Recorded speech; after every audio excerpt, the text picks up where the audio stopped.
machines, but they are won by men. Hey, it's Tom O'Keefe with the John and Drew Show, here to talk about Captain America. It's in theaters now. Marvel wraps up its long and winding road towards the Avengers with Captain America, the First Avenger. The subtitle is apt, but, a bit of a cynical hedge against the foreign markets since, they kind of hate us overseas.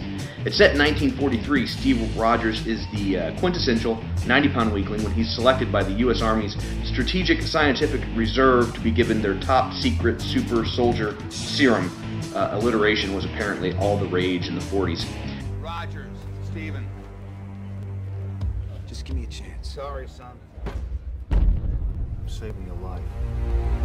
It's intended to create an army of perfect physical specimens who will wage war on Nazis, because America prefers to achieve their master race through chemicals, not breeding. He will be the first in a new breed of super soldiers. Why me? Because the weak men knows the value of strength, knows the value of power. That wasn't so bad. That was penicillin. We are going to win this war because we have the best men. The film continues the Marvel tradition of selecting directors that are uniquely suited for the character at hand. For instance, Jon Favreau, who brought us Swingers, tackled the fast-paced dialogue of Iron Man. Kenneth Branagh, who did Hamlet and Much Ado About Nothing, right? He handled the faux Shakespearean Thor.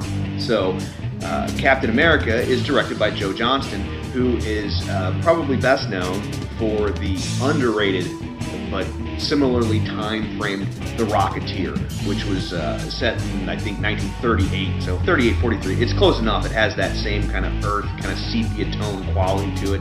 Having the film take place during World War II proves to be a great idea.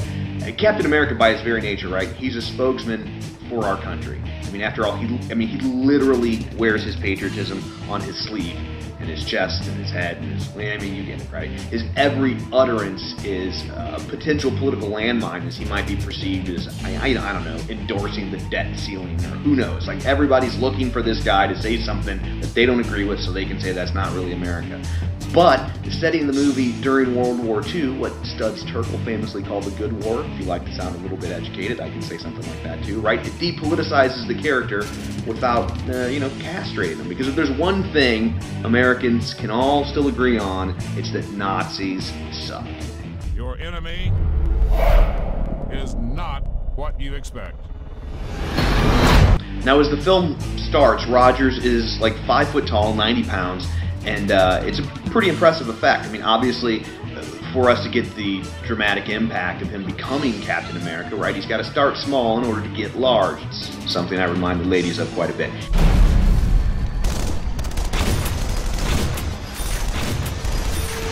Anyway, they use CGI to kind of Benjamin Buttonify Chris Evans, and it's an impressive effect, but at times it's a little off-putting. I mean, even a well-done magic trick still leaves you kind of focused on how it was done, and it can prove a little distracting at times. But overall, it's a very impressive effect, much better than the kind of similar thing they did with the de-aging of Jeff Bridges in Tron.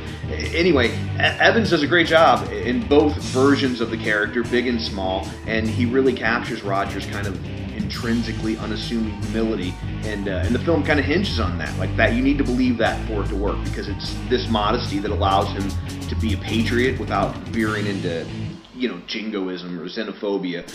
His loyalty manifests itself not by doing what his country tells him, but by doing what's right on behalf of this country. And it's a subtle but important distinction. And granted, the film never truly puts his resolve to the test in that regard, right? Like, nobody's asking, hey, Cap, what do you think about abortion? Hey, what do you think about illegal immigration?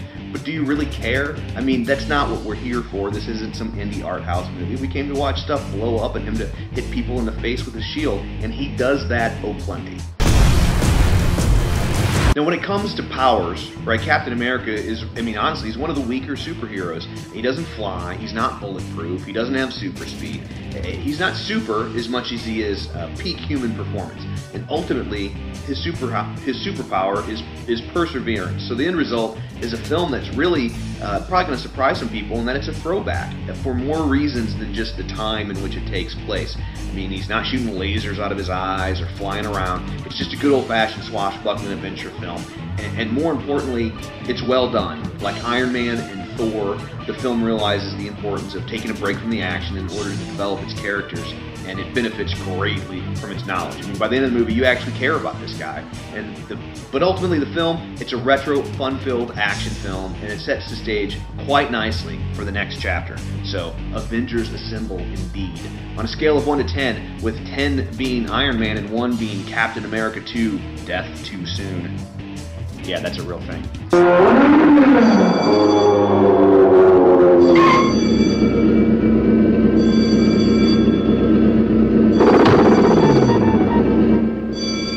Captain America the First Avenger gets an 8.